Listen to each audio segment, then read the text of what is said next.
Right. ఆదాయ పన్నుకు సంబంధించి బడ్జెట్లో మాట్లాడడానికి మనతో పాటు ఆర్థిక నిపుణులు రాఘవరెడ్డి గారు ఉన్నారు. రాఘవరెడ్డి గారు నమస్కారం సార్. నమస్తే అండి. ఆదాయ పన్ను చెల్లింపుదారులకు ముఖ్యంగా ఈ బడ్జెట్లో ఎలాంటి ఊరట అనుకోవచ్చు? అంటే మనకు స్టాండర్డ్ డిడక్షన్ వచ్చేసి గతంలో 50,000 స్టాండర్డ్ డిడక్షన్ కాస్త ఇప్పుడు 25,000 చేంజ్ చేయడం ద్వారా 30% స్లాబ్ లో ఉన్నటువంటి ఎంప్లాయీస్ కి ఒక 7,500 మనకు ట్యాక్స్ సేవింగ్ అవుతుందండి. తర్వాత స్లాబ్ సిస్టమ్ లో చూసుకుంటే మనం గతంలో ఉంటే 3 lakhs నుంచి వెళ్ళి 6 lakhs 3 lakhs to 6 lakhs మధ్య 5% ఉంటుంది. దాన్ని ఇప్పుడు ఒక 1 lakh పెంచేసి 5% 3 to 7 మధ్యన 5% కే చేశారు. అంటే దీనివల్ల ఒక ₹1,00,000 మీద మనకు 5,000 అంటే 5% 5,000 రూపీస్. అండ్ ఇంకో స్లాబ్ ద్వారా 15,000 అంటే ఒక 20,000 వరకు 10 lakhs ఆదాయం ఉన్న వాళ్ళు మనకి 20,000 ట్యాక్స్ బర్డెన్ తగ్గించుకుంటారు కదా. అంటే స్టాండర్డ్ డిడక్షన్ ద్వారా ఒక 7,500 అండ్ ఇన్కమ్ ట్యాక్స్ స్లాబ్ ద్వారా ఒక 20,000 టోటల్ గా 27,500 రూపాయల ట్యాక్స్ బెనిఫిట్ ప్రతి ఎంప్లాయీస్ కి. దీనివల్ల ఒక 4 కోట్ల మంది ఎంప్లాయీస్ కి బెనిఫిట్ జరగబోతుంది. చెప్పండి సార్.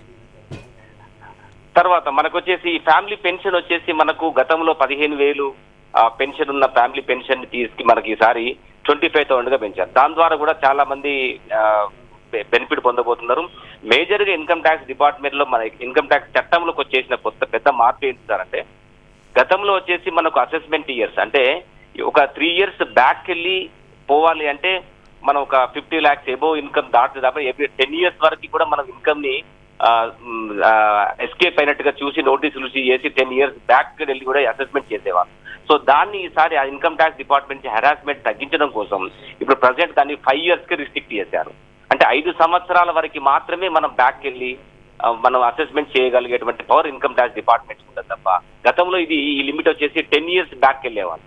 అంటే 5 సంవత్సరాలు తగ్గడం ద్వారా పబ్లిక్ ఇన్కమ్ ట్యాక్స్ డిపార్ట్మెంట్ నుంచి వచ్చేటువంటి నోటీసులకు కానీ హెరాస్మెంట్ కానీ కొంత రిలీఫ్ ఇచ్చినట్టుగా చెప్పవచ్చు మనం. సార్, అలాగే స్టాండర్డ్ డిడక్షన్ కొంత వెసులుబాటు కల్పించడాన్ని ఎలా చూడొచ్చు అంటారు?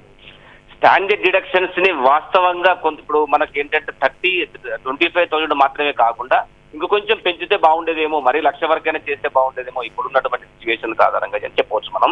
సో కొంత మేరకు మాత్రం రిలీఫ్ మాత్రం ఒక అట్లీస్ట్ 7,500 మాత్రం రిలీఫ్ జరిగినట్టు చెప్పవచ్చు మనం ప్రతి ఎంప్లాయీకి. సార్, అలాగే అలవెన్సెస్ సంబంధించి ఈ బడ్జెట్లో ఒక ఊరట అనుకోవచ్చా? కొంత వేరేకి అంటే మనం ఎంతో ఆశతో చూసినటువంటి మన ఎక్స్పెక్టేషన్స్ తగ్గట్టుగా మాత్రం ఇందులో ఎక్కడ కూడా పెద్దగా బెనిఫిట్ ఇచ్చినట్టు ఏం కనిపించలేదండి.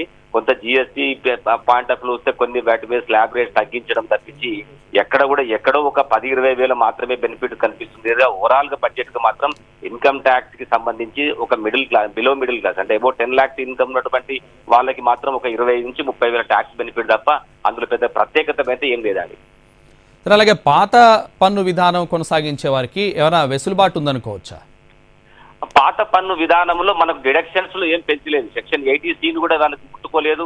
ఎక్కడ కూడా ఏ బెనిఫిట్ కూడా పెంచలేదు. అంటే అర్థం ఏంటంటే రాబోయే రోజుల్లో కొత్త విధానంనే వాళ్ళు కంటిన్యూ చేసేటట్టుగా అనిపిస్తుంది మనకు. సో పాత డిడక్షన్ సిస్టమ్ తీసేసి స్లాబ్ మనకి ఏంటంటే చూడడానికి 5%, 10%, 15% పెడుతున్నారు కానీ ఎక్కడ కూడా డిడక్షన్స్ లేవు. కొత్త విధానంలో ఎక్కడ 80C section chapter 60 deduction applicable కాదు.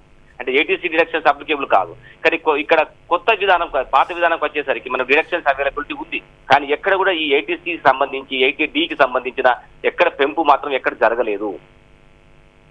ఈ బడ్జెట్ అంతా చూసుకుంటే ఎక్కువగా ఫోకస్ మధ్యతరగతి వాళ్ళ మీద ఎక్కువగా ఫోకస్ చేసినట్టు అనిపిస్తుంది. దీనిపై మీరే 100% అండి. మనకి ఏంటంటే ఇప్పుడు బిలో 10 lakhs ఆదాయం ఉన్న వాళ్ళకి మాత్రం పెద్ద ఊరటని చెప్పొచ్చు. ఒక 25,000 నుంచి 30,000 ట్యాక్స్ బెనిఫిట్ ప్రతి ఎంప్లాయీకి జరిగింది. ప్రతి ఇండివిజువల్స్ కి బెనిఫిట్ జరుగుతుంది. బిజినెస్ వాళ్ళకి వచ్చేసి ఒక 20,000 అండ్ ఎంప్లాయీస్ కి వచ్చేసి ఒక 27,500 ట్యాక్స్ బెనిఫిట్ డైరెక్ట్ గా వాళ్ళకి ఎంప్లాయీకి బెనిఫిట్ ఊరట జరిగినట్టు చెప్పవచ్చు మనం. Thank you sir. Thank you sir.